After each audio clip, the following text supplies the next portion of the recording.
Umashankar sir, कितना challenging था sir 20 साल बाद आपने किताब खोला सर? सर बहुत चैलेंजिंग था। मतलब सिंपल रास्ता तो नहीं कहूँगा मैं, क्योंकि काफ़ी चीज़ें हैंडल करनी होती है। जैसे कि आपने मेंशन किया सर कि फैमिली है सबसे पहले। मोस्ट इम्पोर्टेंटली तो आप जिस सर्विस में हैं आपको सर्विस के लिए लॉयल्टी अपनी रखनी होती है। ऐसा नहीं कि आप प्रिपेयर करने लग गए, आपने पढ़ाई शुरू कर दी तो आप अपने सर्विस के लिए मतलब हाफ कंट्रीब्यूशन दे रहे हैं। जी क्रिटिसिज्म सर। कभी नहीं छूटता सर। कोई ना बिल्कुल कोई सर। आपको जिंदगी के हर स्टेज में बोलेगा ही बोलेगा। अपनी स्टोरी बता रहा हूँ कि ऐसे भी रिलेटिव्स जो बोलते हैं कि अरे यार इनको तो छूट मिलती है, ये तो छूट वाले हैं, ये तो ऐसे ही डिस्काउंट में हो गया इनका। बट फैक्ट ये है कि आज से 4 5 साल 6 साल पहले शायद ऐसा होता होगा कि एक सर्विसमैन है आप तो चलो ठीक है इतने कम मार्क्स में आपके हो गए।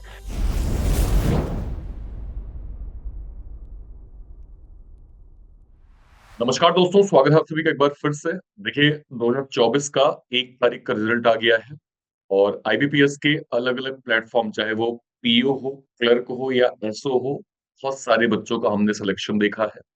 और देखिए, ये हार्डवर्क होता है, मेहनत होती है, डेडिकेशन होता है, जिसके कारण आप इस जगह तक पहुंच पाते हैं। और मैं हमेशा ये कहता हूं कि जब आपने मेहनत का एक तरीका समझ लिया होता है, तो केवल आपको एक्यूरेसी में काम करना होता है और आपका सिलेक्शन जो है वो होके रहता है। आज हमारे साथ उमा शंकर सर हैं। थोड़ा सा मैं ब्रीफ कर दूं तो उमा शंकर सर जो हैं वो डिफेंस के हमारे स्टूडेंट हैं। और जो लोग नहीं जानते हैं, डिफेंस में एक सर्टेन टाइम के बाद हमें सेकंड इनिंग का मौका मिलता है। वो टाइम 15 साल हो सकता है, 18 हो सकता है, 19, 20, 25 हो सकता है। जिसके बाद हमें डिफेंस सेकंड इनिंग का मौका देती है, जहां पे हम अपनी तैयारी करके बैंक में या एसएससी की अलग अलग पोस्ट में हम अपना सिलेक्शन लेते हैं, जो कि सर ने इस बार क्वालिफाई किया है बैंकिंग का। हम लोग बहुत डिटेल में सर से बात करने वाले हैं। So hi Uma sir, how are you? Thank you very much sir, I am fine. Thank you so much for सबसे पहले giving me this opportunity to interact with the students.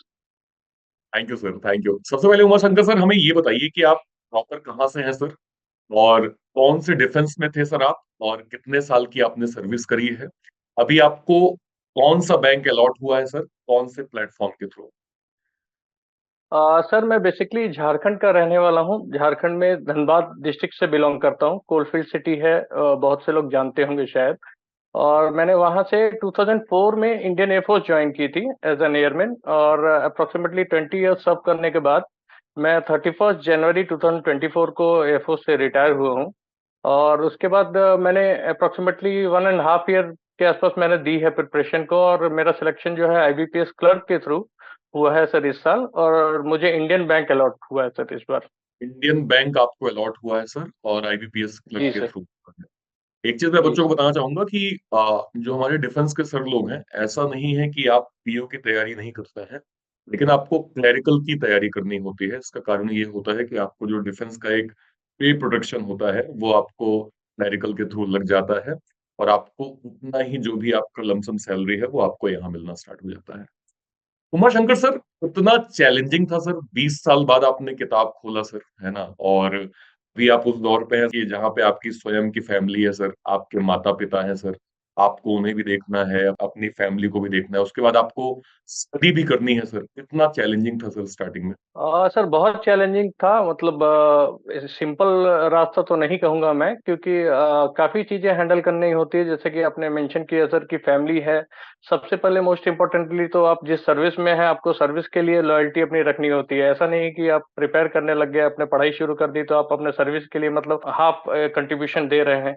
ऐसा तो है नहीं, आपको पूरी कंट्रीब्यूशन देनी है अपनी सर्विस को भी। वहाँ भी जस्टिफिकेशन रखना है ताकि आपके काम को कहीं भी कोई इम्पैक्ट ना आए सर्विस पे।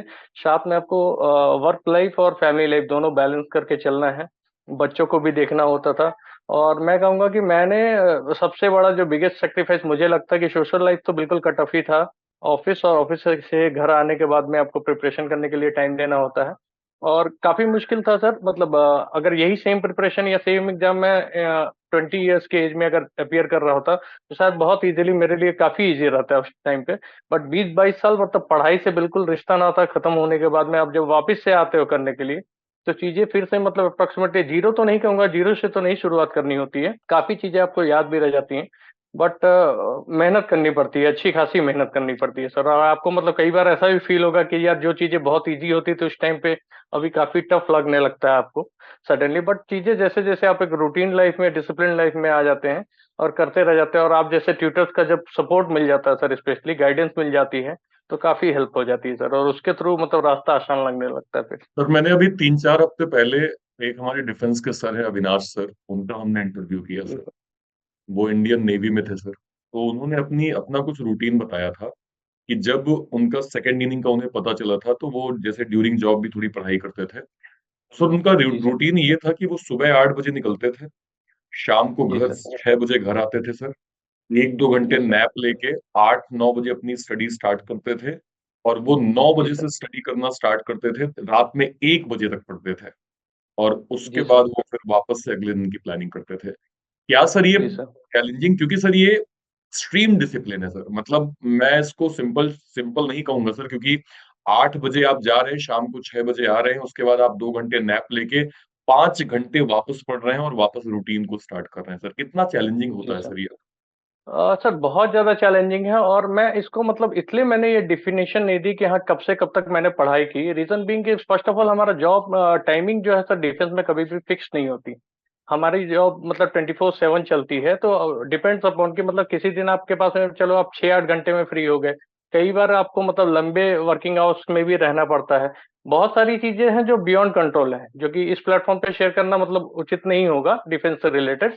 बट मैं ये बताना चाहूँगा स्टूडेंट्स को कि जो भी स्टूडेंट प्रिपेयर कर रहा है, मोस्ट इम्पोर्टेंट चीज़ यही है कि आप अपना पूरे टाइम को, पूरे 24 घंटे को आप कितने जुडिशियसली इस्तेमाल कर सकते हैं, और अपना टाइम मतलब आप फालतू चीज़ों से हटा के सोशल मीडिया और ये सब यहाँ-वहाँ, मतलब सोशल लाइफ़ आप समझ लो कि आपको खत्म कर देनी है। जहाँ-वहाँ फालतू घूमने के बजाय आप जितना ज़्यादा मैक्सिमम टाइम आप दे रहे हैं इस प्रिपरेशन को, वो कम ही है। मेरे हिसाब से वो मैं कहूँगा कि कम ही है। जिस लेवल का कॉम्पिटिशन पिछले 4-5 सालों में बैंकिंग में और इस सेक्टर में भी हाइप हुआ है ना, उसके हिसाब से मैं यही सजेस्ट करूँगा सर अपने जूनियर्स को, छोटे भाई-बहनों को, कि जितना मैक्सिमम टाइम वो दे सकते हैं अपनी स्टडी की तरफ वो दें। और मैंने भी सर मतलब कितनी रात मैंने मतलब पढ़ते-पढ़ते कब-कब मैं सो गया होऊँगा मुझे नहीं पता है। और मतलब मेहनत तो है सर इसमें, डेफ़िनेटली मेहनत है, और बहुत सारे एग्ज़ाम्स मैंने दिए, और मेरे लिए इनफैक्ट बहुत ज़्यादा टफ़ था, क्योंकि मैं पोस्टेड कहीं और था। मुझे फाइनल सेटलमेंट दिल्ली में प्लान करना था, तो हर एग्ज़ाम के लिए मुझे वन नाइट जर्नी करनी होती थी। मैं आता था दिल्ली, 1-2 दिन एग्ज़ाम देके फिर वापस जाता था।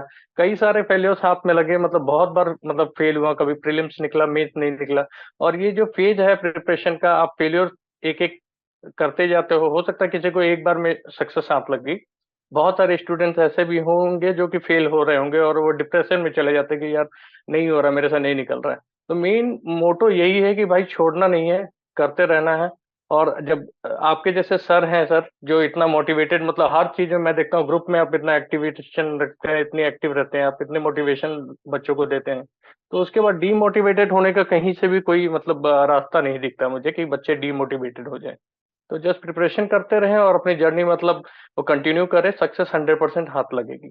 उमा शंकर सर, जब आपने पहली बार जैसे सिलेबस देखा होगा, तो 4 सब्जेक्ट जी आपको सर। दिखे, मैथ, रीजनिंग, इंग्लिश, जीए सर। चारों में से जी कौन सर। सा सर क्लिक हुआ इंस्टेंट कि देखो यार ये तो थोड़ा आसान सब्जेक्ट है, इसको तो मैं अच्छे से कर पाऊंगा। ये बड़ा जी टफ सर। सब्जेक्ट दिख रहा है मुझे, इस बड़ा बड़ा काम करना पड़ेगा, बड़ी मेहनत करनी पड़ेगी, और इसको मुझे स्ट्रॉन्ग जी करना सर। पड़ेगा। तो ऐसे क्या थे सर आपके सब्जेक्ट्स? सर ईज़ीएस्ट सब्जेक्ट मेरे लिए मैं कहूँगा इंग्लिश, जो कि लास्ट 2 ईयर से मैंने ऑलमोस्ट सारे एग्ज़ाम्स मतलब क्लेरिकल लेवल के सारे एग्ज़ाम्स अपीयर किए हैं। बट इंग्लिश मैंने आज तक भी मैंने पढ़ा नहीं है इंग्लिश। जो मेरे मतलब 20 साल पहले की जो इंग्लिश की पढ़ाई थी, और प्लस एयर फ़ोर्स ने जो जितनी इंग्लिश सिखाई उतनी सफिशिएंट थी इंग्लिश को क्रैक करने के लिए। रेस्ट मैं कहूँगा कि सर एक अननोन सब्जेक्ट में जीए था मेरे पास। जीए का मतलब मैं बहुत ही वीक था, तो जीए को थोड़ा-सा टाइम देना था मुझे। और मैथ्स भी, जो कि उस टाइम पे 20 साल पहले काफ़ी ईज़ी होती थी मेरे लिए, बट अभी मुझे थोड़ा-सा टफ फ़ील हो रहा था, क्योंकि बहुत दिनों का गैप था। और रीज़निंग थोड़ा-सा टफ था सर मेरे लिए। रीज़निंग में मुझे थोड़ा-सा टाइम लगा शुरुआत में समझने में चीज़ों को। मतलब ईज़ी जो प्रीलिम्स लेवल की जो रीज़निंग है वो तो आप समझ लेते हैं, बट मेंस लेवल की रीज़निंग जो है मुझे एक तो समझ भी जल्दी नहीं आ पा रही थी, काफ़ी दिक्कत भी आ रही थी, और कंटेंट भी ज़्यादा मिल नहीं रहा था कहीं भी। पेड प्लेटफ़ॉर्म वगैरह पे भी मतलब आपको बहुत लिमिटेड ही कंटेंट मिलता है मेंस रीज़निंग के लिए, जो कि सर आपने मतलब काफ़ी इसमें हेल्प की मेरी। आपके मतलब इतने कंटेंट अवेलेबल हैं मतलब यूट्यूब पे, कि मुझे लगता है कि बच्चे जो भी मेंस ओरिएंटेड जिनकी प्रिपरेशन है, जिन बच्चों की मतलब प्रीलिम्स हो रहा है, मेंस नहीं निकल रहा है, उन बच्चों को मैं ये रिकमेंड करना चाहूँगा कि अर्पित सर को अगर वो फॉलो करें, तो मुझे लगता है कि हर दिक्कत जो है मेंस रिलेटेड वो सॉल्व हो जाएगी। नहीं नहीं, बिल्कुल सर, हमारी ये कोशिश होती है सर कि आप सभी तक वो रेलेवेंसी हम दे पाए। और बिल्कुल सर। मुझे बहुत खुशी है सर कि आप उनने उन कंटेंट्स को यूटिलाइज किया सर, और अपनी रीजनिंग को आपने काफी स्ट्रॉन्ग किया सर। उमा शंकर सर, जीए आपने कहा कि आपके लिए काफी नया सब्जेक्ट था, और सर जीए ना जी सर। बहुत सारे बच्चों को एक प्रॉब्लम भी फेस में, मतलब बड़ी दिक्कत होती है उन्हें कि यार जी कितना सर। पढ़े, 6 महीने का पढ़े, 8 महीने का पढ़े, 1 साल का पढ़े, 10 महीने का पढ़े। किसी से आप पूछो, सर। कोई कुछ कुछ एडवाइस जरूर कर रहा है। पता चला जी मोदी सर। जी आज यहाँ हैं, कल मोदी जी वहां पहुंच गए, परसों वहां पहुंच गए, जी सर। कहाँ जा रहे हैं नई जी सर। न्यूज बन के आ रही है। तो जी सर, सर। आपने जीए की स्क्रैच से स्टडी कैसे करी सर? और जिन बच्चों को जीए में प्रॉब्लम होती है उनको आप क्या मैसेज करेंगे? मैं सर ये बताना चाहूँगा कि जीए एक रूटीन होना चाहिए सर, मतलब जो इस बैंकिंग एस्पिरेंट्स के लिए जीए एक रूटीन होना चाहिए। जो बच्चे मतलब डेली जीए किसी भी ट्यूटर से जो भी आपको अच्छे लगते हैं, जिन भी ट्यूटर से आप पढ़ना चाहो, डेली बेसिस पे जो जीए के टच में हैं, उनके लिए काफ़ी सारी चीज़ें ईज़ी हो जाती हैं। 6 मंथ का जीए सफिशिएंट माना गया है, बट कई बार ऐसे भी एग्ज़ाम्स होते हैं कि जैसे मतलब आपको पता ही नहीं चलेगा कि भाई जीए कहाँ से आ गया। टफ पेपर भी आ जाते हैं, उसके लिए हम कुछ नहीं कर सकते। बट जो हमें पता है, जितना हमें ट्यूटर से या बाकी जगहों से जितनी इन्फॉर्मेशन मिली है, उसके हिसाब से 6 मंथ का जीए मोर देन इनफ है। अगर एक बच्चा डेली अगर जीए क्लासेस फॉलो कर रहा है, अपने नोट्स प्रिपेयर कर रहा है, उनको रिवाइज करके जा रहा है, तो मुझे लगता है कि उसको कहीं भी दिक्कत नहीं आने वाली। उमा शंकर सर, मैथ भी एक ऐसा सब्जेक्ट है जो जी सर। स्पीड या फिर बेसिक कॉन्सेप्ट अगर मैं कहूँ, जैसे फॉर एग्जांपल मान लीजिए मैंने 11th में आर्ट ले लिया। मैंने जी इसलिए सर। आर्ट लिया क्योंकि मुझे मैथ नहीं पढ़ना था। मान लीजिए मैंने कॉमर्स सर। इसलिए लिया कि शायद मुझे मैथ्स के वो बहुत टफ चीजें नहीं पढ़नी थी। लेकिन अब जब मेरी डिग्री हो जी गई है सर। और जब मैं बैंकिंग की प्रिपरेशन करने आ गया तो मुझे मैथ अब पढ़नी ही है। तो मैं सर जी अपनी सर। मैथ को बिल्कुल बेसिक से कैसे स्ट्रॉन्ग करूं सर, और वो भी जो भी हाई लेवल पैटर्न हमें दिए जाते हैं उनका स्क्रैच से तैयारी कैसे हो सकती है? सर सिंपल ये है कि मैथ्स है, एक प्रॉब्लम है, आपको फाइनल आंसर मतलब आपको एक रास्ता अप्लाई करना है, एक ट्रिक अप्लाई करनी है और फाइनल आंसर तक पहुंचना है। जितनी ज्यादा प्रैक्टिस करेंगे उतने ज्यादा मैथ इजी होता जाएगा। मुझे नहीं लगता सर कि मतलब स्ट्रीम बैकग्राउंड कहीं मैटर करता है, क्योंकि फॉर एग्जांपल मैं साइंस बैकग्राउंड का था। मेरे मतलब मैंने 12th में जब पढ़ाई की तो मुझे कैलकुलस बहुत इजी लगती थी, सारे फॉर्मूला उसके रटे हुए होते थे, मैं ऑन टिप्स होते थे, कहीं भी कोई दिक्कत नहीं होती। मेरा ईज़ीएस्ट सब्जेक्ट मैथ होता था। मैं भी आके जब 22 साल के बाद जब पढ़ने बैठा तो मुझे मैथ्स टफ लगने लग गया। तो ऐसा कहीं नहीं है सर कि मतलब मैथ्स ईज़ी है या टफ है। ईज़ी है उनके लिए जो लोग मतलब एक सिस्टमैटिक वे में मतलब एक ट्यूटर से एक क्लास आपने अटेंड करी और उसके जितने भी प्रॉब्लम्स आप लगा सकते हैं आप लगाइए, मतलब अनलिमिटेड क्वेश्चंस। ये मत काउंट कीजिए कि हाँ मैंने एक बुक ले लिया, एक बुक बना लिया, मेरा मैथ स्ट्रांग नहीं हो रहा है। तो ऐसे नहीं होगा सर। जितनी ज़्यादा प्रैक्टिस, आपका लेवल जैसा है वैसे ही प्रैक्टिस रिक्वायर्ड है। तो बच्चों का जैसा लेवल है उसके अकॉर्डिंग उन्हें प्रैक्टिस करते जाना। जब तक आपको मॉक में लगाने के बाद में मॉक में एक रिस्पेक्टेबल स्कोर आपको ही पता है कि कितने मार्क्स में सिलेक्शन होना है। सारे यूट्यूब पे सब कुछ आजकल सर अवेलेबल है। तो बच्चे एनालाइज कर सकते हैं अपनी परफॉर्मेंस को कि वो कहाँ स्टैंड कर रहे हैं और उसके अकॉर्डिंगली जिस भी सब्जेक्ट में लगता है कि मैं वीक हूँ, मेरा ये सब्जेक्ट वीक है, उस पर्टिकुलर सब्जेक्ट को थोड़ा ज्यादा टाइम देने की जरूरत है, टाइम मैनेजमेंट करने की जरूरत है, उसमें ज्यादा मेहनत करने की जरूरत है। उमा शंकर सर, मॉक कितना इम्पोर्टेंट है एक स्टूडेंट के लिए अगर वो तैयारी कर रहा है? और मॉक की वैल्यू कैसे समझे वो बिगनर स्टूडेंट जिन्होंने अभी जो है वो अपना सिलेबस जो है वो पढ़ना स्टार्ट किया है, धीरे धीरे सिलेबस कंप्लीट कर रहे हैं, और उन्हें जो है वो मॉक कब से कैसे देना स्टार्ट करना चाहिए? सर सबसे पहले तो मैं कहना चाहूँगा कि जो भी बिगिनर्स हैं, उनको सबसे पहले जो कोर प्रिपरेशन है इस लाइन की, वो ये है कि अपना सबसे पहले तो सिलेबस कंप्लीट करें। टोटल मतलब ए टू जेड जितने भी टॉपिक्स हैं, सब्जेक्ट्स हैं, हर टॉपिक, हर सब्जेक्ट उन्होंने सफिशिएंट क्वेश्चंस लगाए हुए होने चाहिए, तभी उनको मॉक देने जाना चाहिए। बट अदरवाइज़ फुल मॉक मैं किसी भी स्टूडेंट को नहीं सजेस्ट करूँगा सर, जो जिन्होंने प्रिपरेशन अभी स्टार्ट की है और मॉक देना शुरू कर दिया है। उससे होगा ये कि अगर आपका मॉक में परफॉर्मेंस कम आएगा, मार्क्स कम आएँगे, तो आप डिमोटिवेटेड हो जाएँगे। आपको लगेगा अरे यार मेरे से तो हो ही नहीं रहा ये, ठीक है? जिसकी ज़रूरत नहीं है। आप जब पूरा एक बार सिलेबस आपका कंप्लीट हो गया, उसके बाद जब आप प्रीलिम्स के पहले मॉक लगाना चालू करते हैं, स्लोली-स्लोली आपको समझ में आने लगेगा कि हाँ, मेरा परफॉर्मेंस अभी पहले मॉक में आपको 50 आएगा, फिर 60 आएगा, फिर ऐसे ग्रेजुअली आपको इंक्रीमेंट दिखने लगेगा अपने मेहनत में। और अगर आपको मान लो लग रहा है कि किसी एक पर्टिकुलर टाइप के क्वेश्चंस मुझसे नहीं बन रहे हैं, तो दैट मीन्स कि उस पर्टिकुलर जगह पे आपको स्पेशल मेहनत करने की जरूरत है। मॉक आपको ये एहसास दिलाता है कि आप एग्जाम रेडी हैं या नहीं है। मॉक की बहुत ज्यादा वैल्यू है सर, और हर स्टूडेंट को मैं रिकमेंड करूंगा कि मॉक तो जरूर ही लगाना चाहिए, और मॉक वही चूज करना चाहिए जो कि एग्जाम लेवल से मैचिंग है। ऐसा नहीं कि आप क्लर्क के लिए मॉक लगा रहे हो और उसमें क्वेश्चन आपको पीओ वाले मिल रहे हैं, तो फिर वो आपको डिमोटिवेटेड कर देगा और अल्टीमेटली उसका कोई आपका गोल फुलफिल नहीं हो पाएगा। नहीं बिल्कुल सर, क्योंकि मॉक की वैल्यू अपने आप में बहुत ज्यादा है। और जैसे सर ने कहा कि इनिशियल लेवल पे आपके लिए जरूरी है कि आप अपना सिलेबस कंप्लीट कर लीजिए। एक बार सिलेबस कंप्लीट हो जाएगा तो सेंस ऑफ कॉन्फिडेंस होता है मॉक देने में, क्योंकि मॉक अल्टीमेटली आपका सेकंड टीचर है। जैसे रीजनिंग मैंने आपको प्रॉपर पढ़ा दिया, तो आपको मॉक ये बताएगा कि आपने रीजनिंग में अभी आप कितने पानी में हो। तो एक बार बेसिक कंप्लीट करने के बाद मॉक आपको लगातार देना चाहिए। उमा शंकर सर, हमने बच्चों की डिमांड पे स्पेशली मैंने जो है वो पजल का सेशन स्टार्ट किया था। आप जो कि अगर मुझे जी सर। फॉलो करते हैं जी तो सर। आपने भी वो सेशन देखा होगा सर। बिल्कुल और बिल्कुल उस सर, सेशन में बिल्कुल। सर मैंने एक टाइम के बाद टॉप 10 का एक नया इनिशिएटिव स्टार्ट किया था, जो जी बच्चों के सर। बीच में सर अभी के टाइम पे बहुत ज्यादा हिट है, बहुत ज्यादा सुपर डुपर हिट चल रहा है। जी क्योंकि सर। जी सर। जी सर। इससे हमने स्पीड में कमांड पाई, हमने पजल को समझने में फास्टेस्ट वे में कमांड पाई सर। आपका अनुभव सर पजल के सेशन में और टॉप 10 के सेशन में कैसा रहा है आपका अनुभव सर? और जो भी बिगनर बच्चे पजल को सीख रहे हैं उनको आप क्या मैसेज करेंगे? सर, जितने भी बिगिनर बच्चे हैं उनको मैं एक ही चीज मैसेज करना चाहूंगा कि आप मार्केट में जितना मर्जी आप मतलब सर्वे कर लें, बट मेरा जो एक्सपीरियंस करता है, इसलिए नहीं कि मैं अर्पित सर के साथ बैठा हूं इसलिए अर्पित सर का नाम ले रहा हूं, मैं एक न्यूट्रल ओपिनियन अपनी यहाँ पे रख रहा हूं, और जो मुझे लगता है कि जो इतने भी सच्चे स्टूडेंट्स हैं उनको ये बात टच कर जाएगी, उनको समझ आ जाएगी कि पजल आप चाहे जिससे पढ़ लो, लेकिन अर्पित सर का जो वे ऑफ एक्सप्लेनेशन है, जो मतलब एक एक स्टेप बाय स्टेप सॉल्व करने के बाद में जो ये एक्सप्लेनेशन देते हैं पजल में, अर्पित सर का कोई जवाब नहीं है।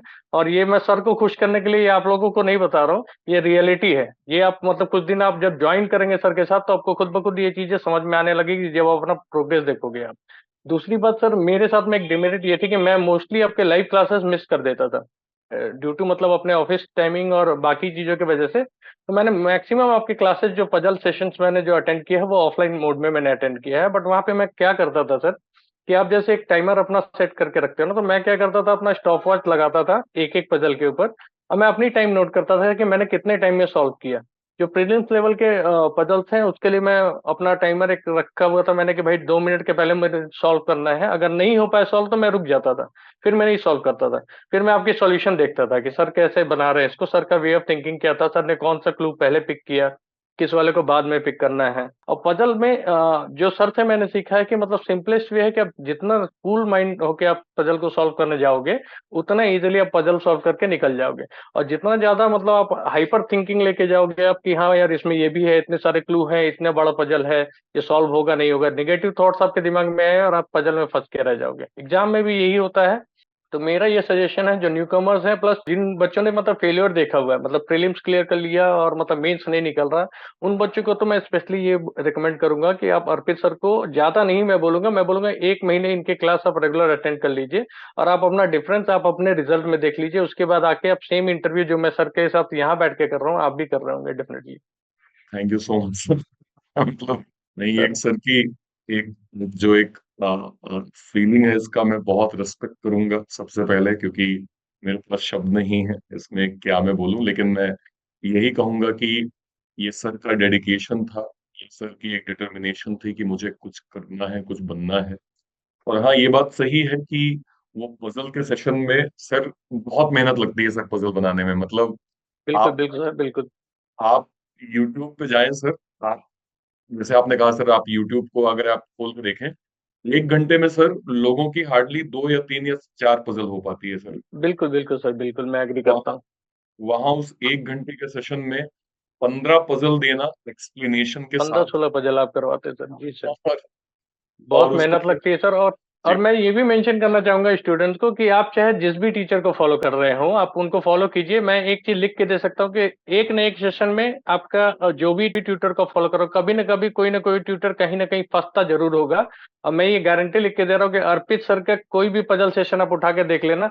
अर्पित सर एकमात्र ट्यूटर हैं जिनके मतलब एटलीस्ट मतलब 100-200 क्लासेस या उससे भी ज़्यादा मैं क्लासेस डाउनलोड करके रख लेता था, देखता रहता था। आज तक मैंने देखा नहीं कभी कि सर कहीं फँसे हों लाइव क्लासेस में भी, ठीक है? जितनी भी क्लासेस मैंने अटेंड किए हैं सर के, पज़ल में सर को नहीं फँसा सकता कोई, इतनी मैं गारंटी लेता हूँ। ज़बरदस्त कमांड है सर आपकी।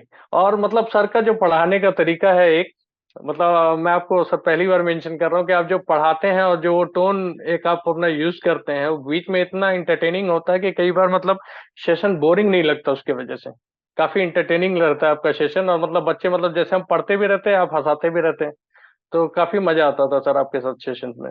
नहीं, नहीं सर, वाक़ई जैसा मैंने आपसे कहा ना सर कि वो 1 घंटे में 15 पज़ल देना, उसको फिर डिज़ाइन जी, जी करना सर, सर। वो एक अपने आप में थोड़ा-सा टास्क होता है क्योंकि 15 पज़ल आपको बिल्कुल सर, बनाने हैं, बिल्कुल। अगले दिन आपको बच्चों को देना है। तो मुझे खुशी है सर बीइंग अ टीचर कि आप जैसे स्टूडेंट्स जिन्होंने इसको समझा, यूटिलाइज़ किया अपनी लाइफ़ में, अपनी प्रिपरेशन में और आज बीइंग अ टीचर बहुत प्राउड मोमेंट है सर मेरे लिए कि मैं आज आपको देख पा रहा हूँ कि आप एक बैंक में पोस्टेड हैं और अपनी लाइफ़ को आप बदल जी, पाए हैं। तो ये एज़ अ टीचर सर इससे ज़्यादा खुशी हमें नहीं मिल सकती है क्योंकि जो हम आपको दे बिल्कुल, रहे बिल्कुल हैं, आप उसको वर्थ कर रहे हैं अपनी लाइफ़ में। Sir. Uma Shankar sir, criticism एक ऐसा वर्ड है जिसकी कोई उम्र नहीं है सर। मैटर नहीं जी करता कि सर। आप 5वीं क्लास में हैं, 10वीं क्लास में हैं, 12वीं में हैं, आप डिग्री होल्डर हैं, आप जॉब कर रहे हैं, अरे छोड़ो सर, मुख्यमंत्री हैं आप, प्रधानमंत्री हैं आप, राष्ट्रपति हैं। जी क्रिटिसिज़्म सर। कभी नहीं छूटता सर। कोई ना बिल्कुल कोई सर। आपको ज़िंदगी के हर स्टेज में बोलेगा ही बोलेगा। लेकिन बिल्कुल, होता बिल्कुल, क्या है बिल्कुल। सर कि जब हम एज़ अ स्टूडेंट तैयारी कर रहे होते हैं, तब हमें ये बात बड़ी जल्दी लग जाती है। अरे उसने मुझे बोला कैसे? वो 6 महीने से जी सर, तैयारी जी कर सर। रहे हैं, उनकी शादी करवा दो, उन्होंने बोल कैसे दिया? और सर बहुत सारे बच्चे डिमोटिवेट हो जाते हैं इससे, रोने-गाने लगते हैं, जी उनको सर। लगता है कि यार सही बात है, ये वो बोल दिए तो सही बोल रहे होंगे, मुझसे जी नहीं सर। हो पा रहा है, 6 महीने हो गए, 8 महीने हो गए। ऐसी जी situation sir. I am sure Umashankar sir आपने भी देखी होगी। कैसे जी सर। आपने ऐसी सिचुएशन को टैकल किया सर? और वो बच्चे जो इन जी सर। सिचुएशन में फँस जाते हैं, उनको आप क्या मैसेज देंगे सर? सर हर एक बच्चे को मैं एक ही मैसेज देना चाहूँगा क्रिटिसिज़्म वाले टॉपिक के लिए कि देखिए आप इस दुनिया में आप जवाबदेही आपकी सिर्फ़ 2 ही लोगों के लिए है, वो हैं आपके पेरेंट्स, माता-पिता। अगर पेरेंट्स अगर आपको कभी कुछ बोलते हैं तो ही आपको कोई बात फ़ील होनी चाहिए, चुभनी चाहिए या आपको तकलीफ़ देनी चाहिए। अदर दैन दैट कोई भी बोलता है अगर, तो आपको बस इग्नोर करना आना चाहिए। एक मैच्योरिटी लेवल पे आपको स्लोली-स्लोली चीज़ें समझ में आएँगी कि क्रिटिसिज़्म आज के टाइम में इतना जैसा कि सर ने बताया, इतनी मतलब आम बात हो गई है, क्योंकि लोगों के पास काम नहीं है। जो इस फील्ड में उतरेगा नहीं, उसे क्या पता कि भाई इसमें क्या-क्या टेंशन है, क्या-क्या प्रिपरेशन करने पड़ते हैं, कितने घंटे की मेहनत है, क्या है, नहीं है। लोगों के लिए हो सकता है बोलने के लिए, "अरे यार, क्या है, क्लर्क क्लर्क ही तो बने हो तुम।" ठीक है, बात सही है आपकी कि मतलब एक मामूली सी ही नौकरी है। लेकिन आज के टाइम में हमारे देश में एक जॉब के लिए आप जाके किसी भी एग्ज़ामिनेशन सेंटर में देखो कि कितने बच्चे उम्मीद लेके जाते हैं, कितने माता-पिता उम्मीद लेके जाते हैं और बहुत सारे लोग मतलब फेल्योर फेस करके उसका डिमोटिवेटेड होके मतलब प्रिपरेशन छोड़ के चले जाते हैं।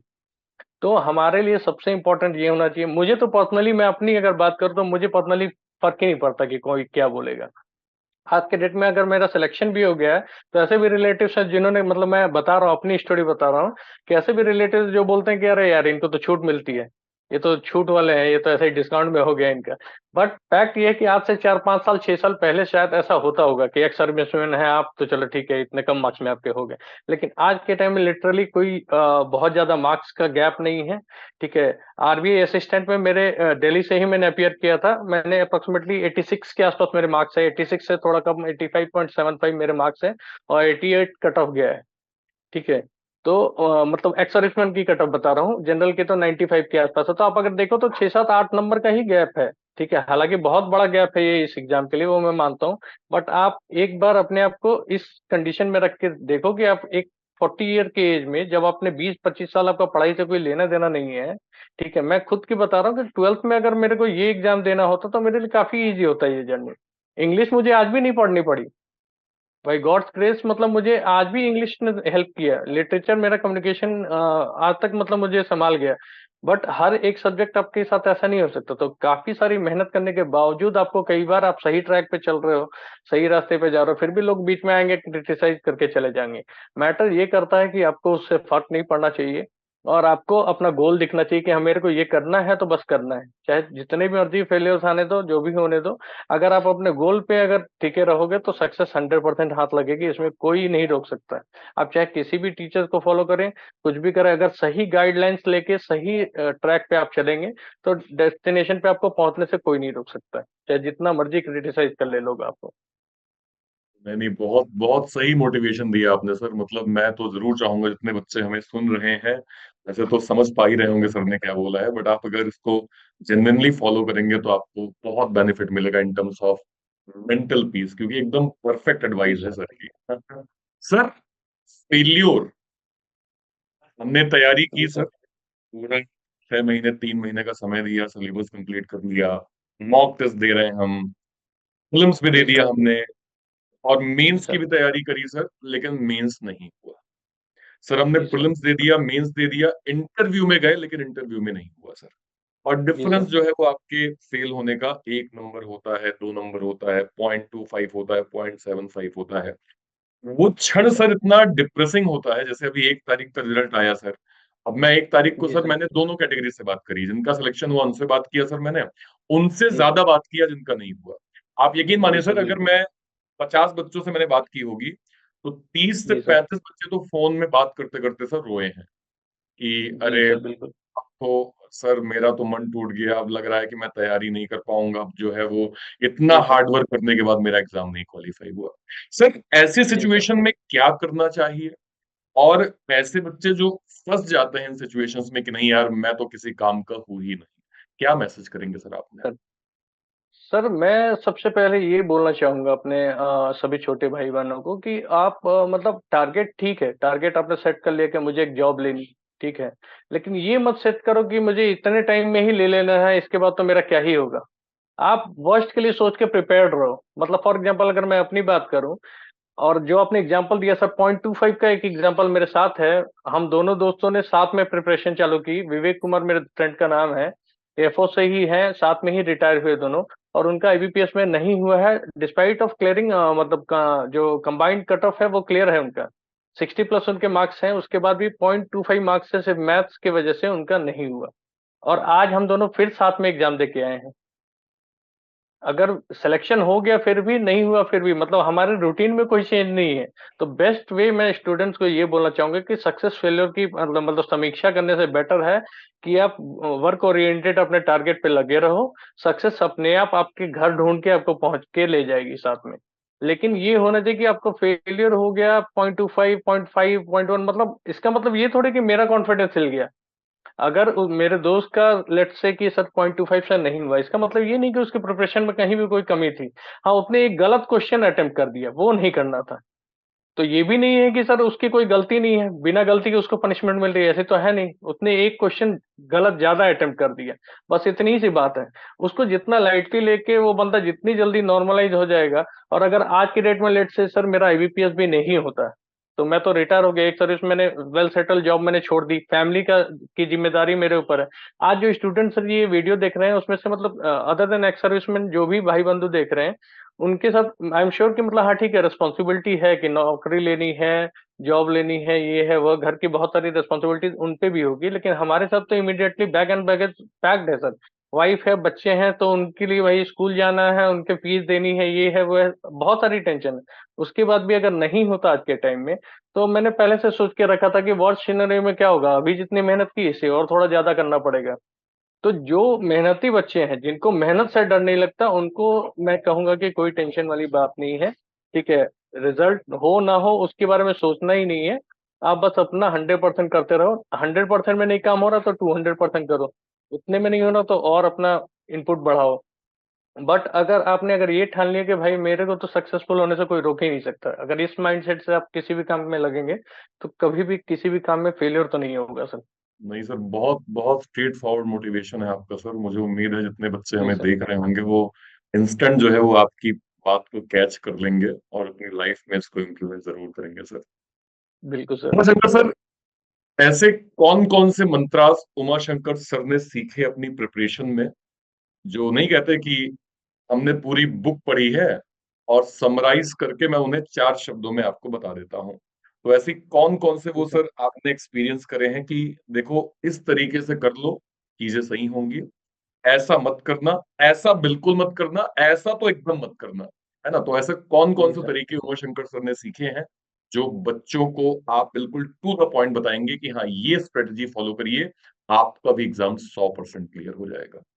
और सबसे पहले सर पॉजिटिव माइंडसेट बहुत ज़्यादा ज़रूरत है, मतलब लोगों को, मतलब जब तक आप पॉजिटिव माइंडसेट के साथ में किसी गोल के ऊपर काम नहीं करोगे, आपको वो डिज़ायर्ड आउटपुट कभी नहीं मिल सकता। अगर 1% भी डाउट आपके दिमाग में कहीं से भी आ रहा है कि मेरा होगा या नहीं होगा, ये सवाल ही गलत है अपने आप से पूछना। आप उसकी जगह पे अपने आप को ये फीड करके चलो कि मेरा तो ज़रूर होगा, बाकी का मुझे पता नहीं, मेरा तो होना ही है। और सर सबसे बड़ी बात है कि अगर आप एक डिसिप्लिन लाइफ में चलोगे, डिसिप्लिन मतलब किसी के भी रूटीन का कुछ भी पता नहीं है हमें, ना मुझे ना आपको पता है, स्टूडेंट हो सकता है, ऐसे वर्किंग स्टूडेंट्स भी होंगे जिनके साथ प्रॉब्लम्स है कई सारी फैमिली में, तो वर्किंग करते करते भी प्रिपरेशन कर रहे हैं।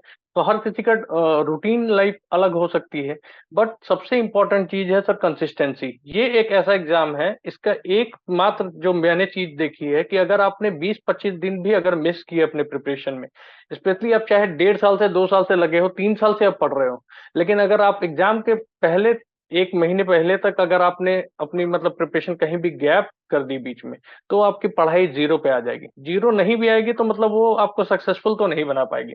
पॉजिटिव माइंडसेट के साथ एक डिसिप्लिन रूटीन में बच्चे अगर अपनी पढ़ाई करते रहेंगे तो सक्सेसफुल होने से कोई नहीं रोक सकता। हाँ, वैकेंसी कम ज्यादा हो सकती है, उसके हिसाब से आपका सिलेक्शन हो सकता है, नहीं हो सकता है, एक में नहीं होगा दूसरे में होगा, अपॉर्चुनिटीज बहुत सारी हैं सर। और अगर कहीं नहीं भी होगा ना, तो जो भी पढ़ाई मैंने की है आज के डेट में सर, अगर मेरा सिलेक्शन नहीं भी होता तो मैं कहीं न कहीं जॉब ले लेता या कुछ ना कुछ कर रहा होता। ये पढ़ाई मेरी कहीं वेस्ट जाने वाली नहीं है। ऐसा कुछ नहीं है कि मैंने अगर पढ़ाई की है तो ये कहीं से भी वेस्ट चला जाएगा। कहीं न कहीं मैं अपने बच्चों को पढ़ाऊँगा या अपने फ्रेंड को पढ़ाऊँगा, छोटे भाई-बहनों को पढ़ाऊँगा।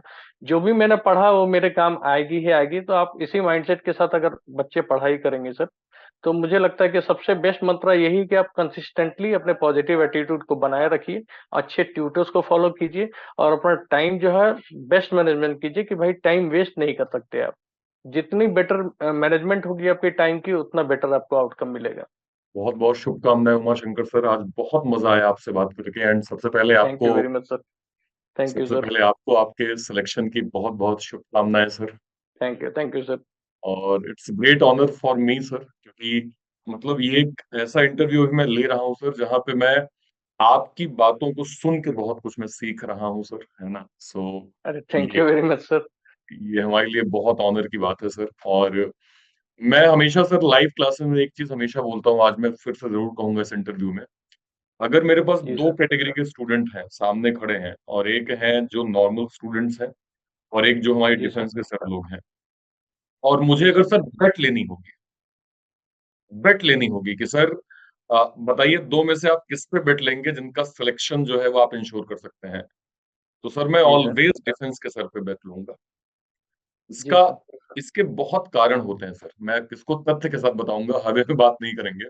पहला ये सर कि जी सर। आपको डिसिप्लिन नहीं सिखाना पड़ता सर, बिल्कुल, बिल्कुल सर। आपको वाई नहीं सिखाना पड़ता, आपको ये नहीं सिखाना पड़ता कि आपको 4 घंटे नहीं 6 घंटे पढ़ना है, इसको इतना पढ़ना है, क्योंकि आप लोग सर वो कैटेगरी हैं कि आपको बस ये बता दो कि सर डिसिप्लिन फॉलो कितना करना है, जी आप सर। मेक श्योर करते हैं कि आप उसे जरूर फॉलो करेंगे, क्योंकि आपको मालूम है कि उसके आउटकम क्या आएंगे, आपको मालूम है कि वो आपके लिए कितना जरूरी है। हमें सर नॉर्मल स्टूडेंट को पढ़ाने से पहले उसको संवारना पड़ता है सर।